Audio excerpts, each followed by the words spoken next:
Alright, so back to doing a brief video on what is growing inside as we plan to transplant a lot of these plants outdoors. And this one's a little yellow. This is a sunflower plant. I think it should be fine though. Here we have some smaller cantaloupes, and we've been rotating for those to get some sun. These were in starter pots that were very small, like 4-inch, yeah, maybe 4-inch starting seed starters. And I transplanted these about a week ago now. Here, and the girls helped tremendously. And what I've done is taken the date that I initially started the seed and what it is and its transplant date. So that was in the beginning of the week now. And just keeping track of what's in the cup and how long it's been growing. You kind of see some might have multiple ones, which is good because the strongest one survives and is doing really good. So like that's the cantaloupe. You can see it's starting to get its first real leaves.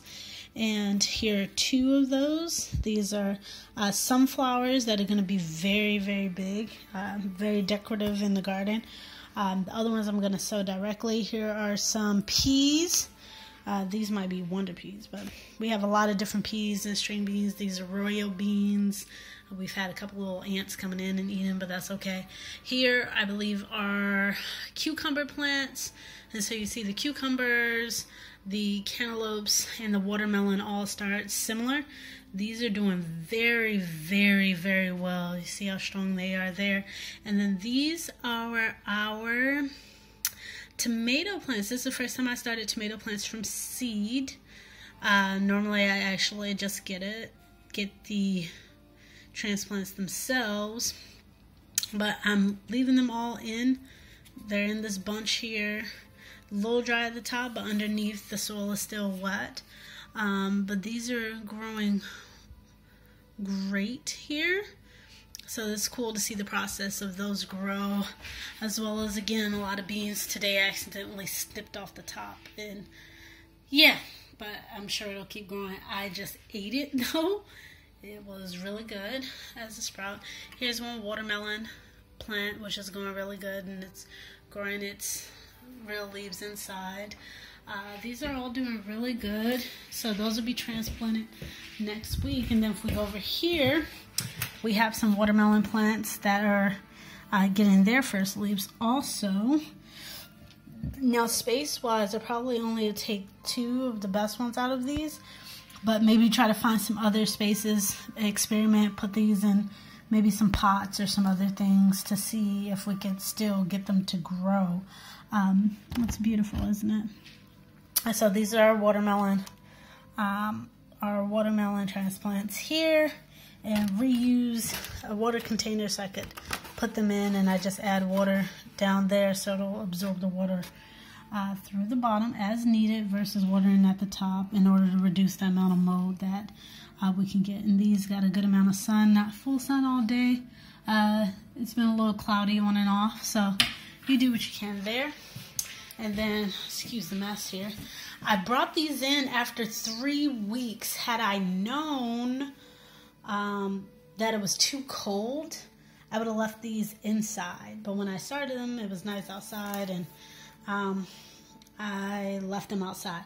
But as soon as I brought them inside, they started to germinate and already started to flower. So in here we have some, this is our lemon balm, which is going to be amazing tea, and this is supposed to get pretty big. I know in our garden we had it grew extremely tall. It was really good tea for calming, other things like that.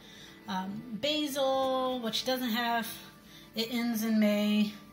The lemon ball ends in April, so which is soon, but I figured I'd try it anyway. And then the lavender also ends in May, so we have about 2 months of growth there. The girls picked something from outside. I don't know if this is like chickweed or something, but they made a little dish with some old corn. So let me take you all outside really quick. We have Now I brought these outside just because they had gotten a little too much water, and so hopefully I was hoping that the sun would dry them out just a tad bit. We'll see. Those are like rosemary, some herbs. And then in here we have our carrots. Our growing will probably take these inside shortly because it's getting a little cold. But those need depth. So we're reusing a Brita container here. It broke, so we're using this one. I had planted one pea string in here, and then these are some garlic chives, I think.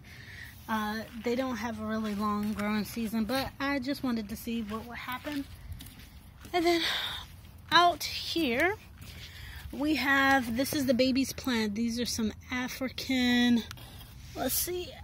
daisies. And so these started coming up after the storm not too long ago, so I figured I keep it outside because the fact that it germinated and started to grow, I was like, okay, well, you're strong and you'll make it work. Then over here we have our lettuce, our first lettuce batch of regular lettuce, mesclun, and some spinach. These are the spinaches over here. They don't really have too long of a growing season, but I put them in just to see what we could get, because at least we could use the babies, pull them all up as sprouts and eat those. Today I have recycled Jazz's Oats suitcase, and we have in here some rows of lettuce. I'm turning that lettuce, mesclun mix, and Swiss chard. And then this whole side over here is going to be Swiss chard.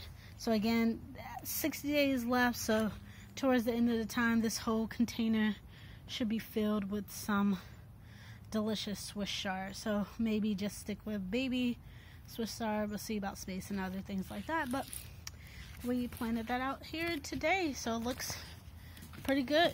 That's all.